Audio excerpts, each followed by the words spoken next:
Bonjour, bonjour et bon lundi, c'est un lundi pacifique. Il fait beau, le Père nous a encore fait la grâce avec un nouveau jour. Ses bontés se sont renouvelées, ses compassions se sont multipliées et nous sommes de ce côté de la vie et nous sommes reconnaissants. Nous disons merci à Dieu. C'est Maman Jeanne encore une fois avec l'équipe de Maman d'adoration. On va continuer la méditation dans Jean chapitre 9. On avait commencé chapitre 9 depuis jeudi, sauf que je n'avais pas pu vous mettre ça sur audio. Aujourd'hui, on ira alors du verset 1 au verset 12. Mais avant cela, j'ai quelque chose que j'ai tiré de Matthieu 7, 24, 25. Je vais lire Matthieu 7, 24, 25. La Bible dit ceci.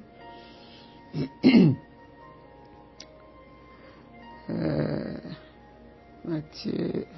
Ainsi, tout homme qui écoute les paroles que je viens de dire et les met en pratique sera semblable à un homme intelligent qui a bâti sa maison sur les rocs. La pluie est tombée, les rivières ont débordé, les vents ont soufflé avec violence contre cette maison, mais elle ne s'est pas écroulée, car ses fondations avaient été posées sur les rocs.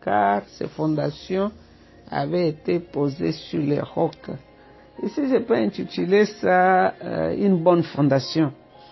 Une bonne fondation. Quand tu as bâti ta maison sur une bonne fondation. Alors, il y a monsieur, je vais l'appeler Jean-Claude. Monsieur Jean-Claude raconte une histoire ici. Dit que j'avais travaillé avec un monsieur qui avait beaucoup de talent, était vraiment quelqu'un qui avait beaucoup étudié, une bonne personnalité, donc une personne, quand tu le vois, son apparence physique, c'était vraiment bien, un homme vraiment intelligent. Et j'enviais cet homme parce qu'il avait beaucoup de capacités. Mais ce qui m'étonnait, c'est que cette personne, avec tout ce qu'il avait comme talent, comme connaissance, il pouvait être très haut, il pouvait occuper une position vraiment très très haute.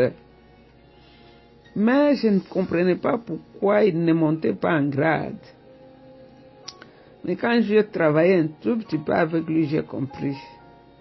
J'ai compris que si M. Jean-Claude avait travaillé un tout petit peu sur la fondation de son caractère,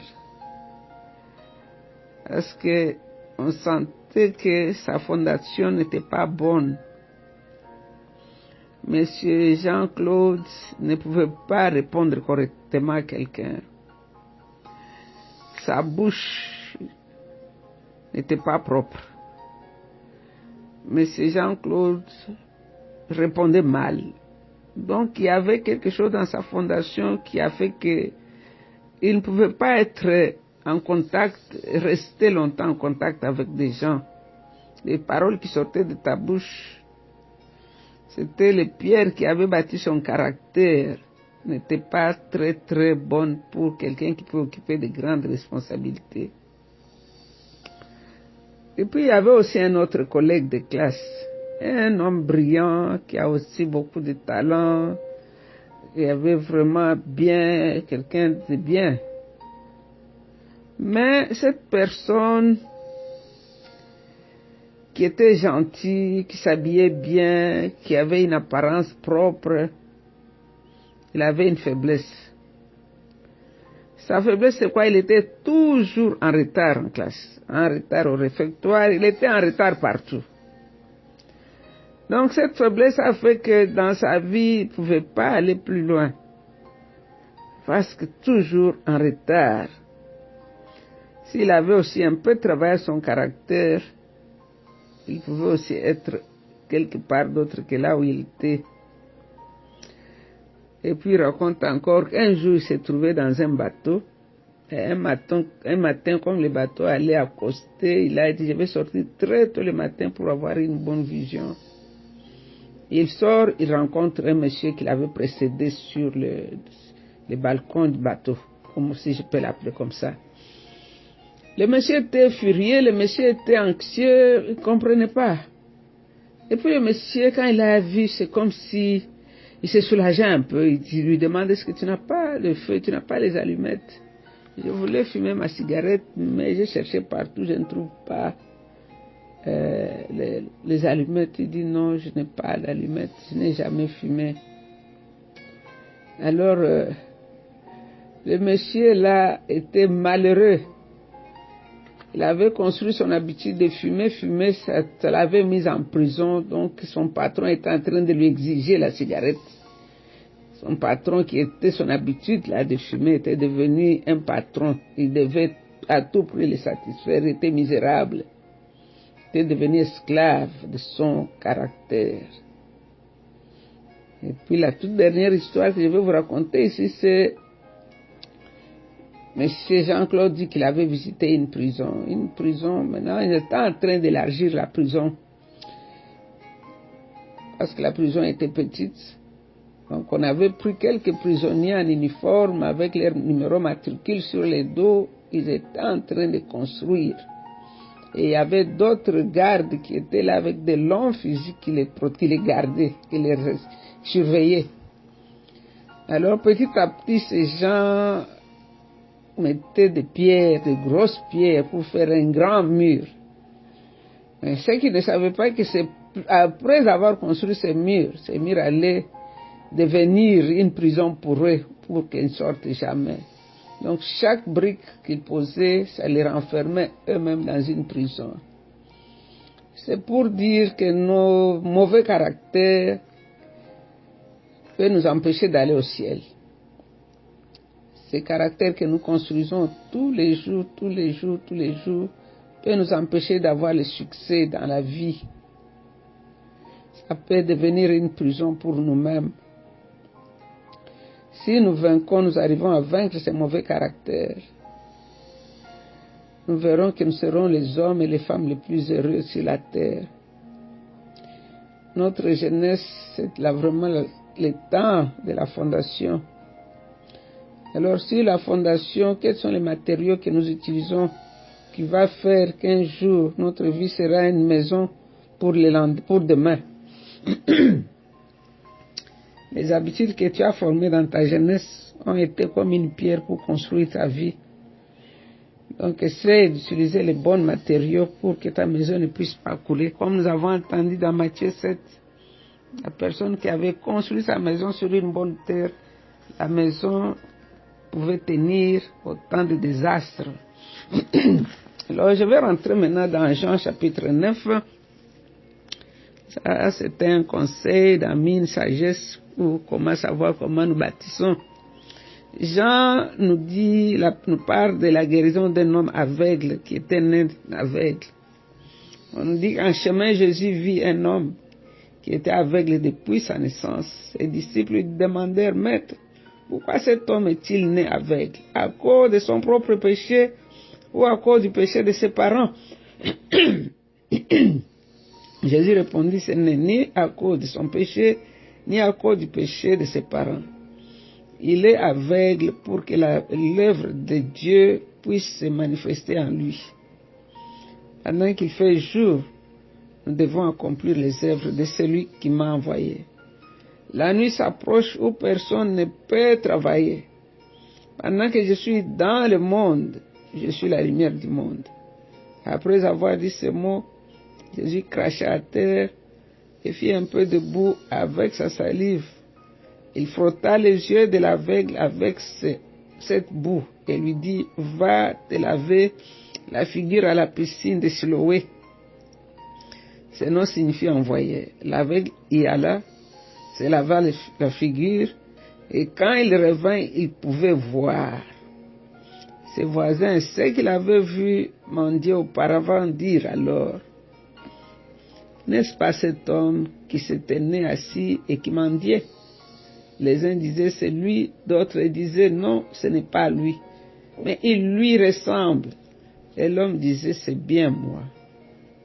Ils lui demandèrent comment donc tes yeux se sont-ils ouverts? Il répondit, l'homme appelé Jésus a fait un peu de boue et a frotté mes yeux et m'a dit, va à Siloé te laver la figure. Je suis allé, après m'être lavé, j'ai pu voir. Ils lui demandèrent, où est cet homme? Je ne sais pas, répondit-il. Je ne sais pas, répondit-il. C'était une longue lecture, c'était une méditation de 2 jours. C'est une histoire que beaucoup d'entre nous on connaît. L'histoire de cet aveugle. Il est né aveugle et les disciples sont en train de demander s'il avait péché. Donc il pouvait pécher dans le ventre de sa mère. Alors ici, quelle est la leçon que nous pouvons tirer ici? Le Seigneur nous donne une leçon. Parce qu'on lui a demandé pourquoi cet homme est né aveugle, il a dit c'est pour la gloire de Dieu. Et à des moments, tu peux te retrouver dans des situations difficiles, tu commences à t'accuser, te reprocher. Mais si nous voyons ici que c'était pour la gloire de Dieu, cet homme-là était né aveugle pour un temps comme ce temps-là, où Jésus est passé par là pour pouvoir donner une leçon aux gens qui habitaient ce quartier-là, les gens qui ont connu cet homme-là aveugle. Quand ils l'ont vu avec les yeux ouverts, ils ont posé la question, c'est qui? Et ils ont entendu parler de Jésus qui fait les miracles. Donc, tous les problèmes que quelqu'un peut avoir dans la vie, ce n'est pas à cause du péché. C'est vrai que les péchés peuvent amener des problèmes dans la vie de quelqu'un. Mais tous les problèmes n'est pas fruit du péché. Ici, nous voyons que c'était pour la gloire de Dieu. Souvent, quand nous trouvons les gens dans des problèmes, on les pointe du doigt, on les accuse, on dit c'est pour ça, pour l'autre raison. Ne cherchons pas trop de raisons quand tu trouves que ton frère est dans le problème. Essaie d'être compatissant. On nous dit que Jésus a vu cet homme et s'est approché pour trouver une solution à son problème. Quand tu vois quelqu'un dans le besoin, approche, cherche à trouver une solution. C'est ce que notre Seigneur nous a montré ici. Et on ne nous dit pas pourquoi le Seigneur a mélangé l'argile avec sa salive pour guérir cet homme. On ne nous dit pas. Il y en a qui ont dit que non, peut-être cet homme n'avait pas les points noirs là que nous avons dans l'œil. En faisant cela, Jésus a créé dans son œil les boules noires là, les ronds noirs là. On ne sait pas, c'est pas, la Bible ne nous dit pas cela. Et les gens, il y en a qui disent que il a utilisé cette méthode là pour montrer qu'il est souverain, il peut faire ce qu'il veut, il peut utiliser ce qu'il veut, il guérit avec sa parole, il guérit avec la toucher, il peut tout faire. Jésus aujourd'hui, il fait encore des miracles, il ouvre les yeux des gens, des hommes et des femmes aujourd'hui. Le verset 8 au verset 12. Le verset 8 au verset 12 ici, Jésus a guéri cet homme. Et cela a provoqué une grande curiosité, une grande discussion chez les voisins. Mais quand on a demandé à cet homme qui avait été guéri, il a répondu que l'homme qu'on appelle Jésus a fait la boue et a mis sur mes yeux. Et c'est comme ça que je peux voir. Ici, dans son esprit, Jésus n'était qu'un homme. Il ne le connaissait pas. Peut-être un médecin, peut-être un charlatan, il ne sait pas. Il a dit seulement cet homme qu'on appelle Jésus. Il m'a touché les yeux avec ça, par la boue, m'a dit d'aller à la piscine de Siloé. Siloé qui veut dire envoyé. Nous savons que notre Seigneur a été envoyé pour venir faire du bien. Alors, partout où Jésus fait les miracles, cela provoque des questions. Les gens veulent savoir, les gens veulent comprendre. Et ces questions donnent à nous, enfants de Dieu, les croyants, l'opportunité de parler, de confesser Jésus, de témoigner de Jésus. Ces gens ont demandé comment cela est arrivé. Et le Messie a eu l'opportunité de témoigner. Et son témoignage était vraiment simple. Il a dit, il m'a touché seulement les yeux. Il m'a dit, va à la piscine de Siloé, je suis parti, maintenant je vois. C'était tout un message que cet homme donnait. On n'a pas besoin d'avoir la théologie en nous pour prêcher Jésus. Dis ce qu'il a fait dans ta vie. dit ce qu'il a fait, ce qu'il est en train de faire, quelqu'un sera sauvé. Il a seulement dit, l'homme qu'on appelle Jésus m'a touché les yeux. Alors quand nous témoignons à propos de ce que le Seigneur fait, nous créons dans le désir dans le cœur des gens de connaître Jésus là que nous connaissons. Témoignons, parlons des choses que Dieu a fait. Il m'a donné la vie, il t'a donné la vie. Tu respires aujourd'hui.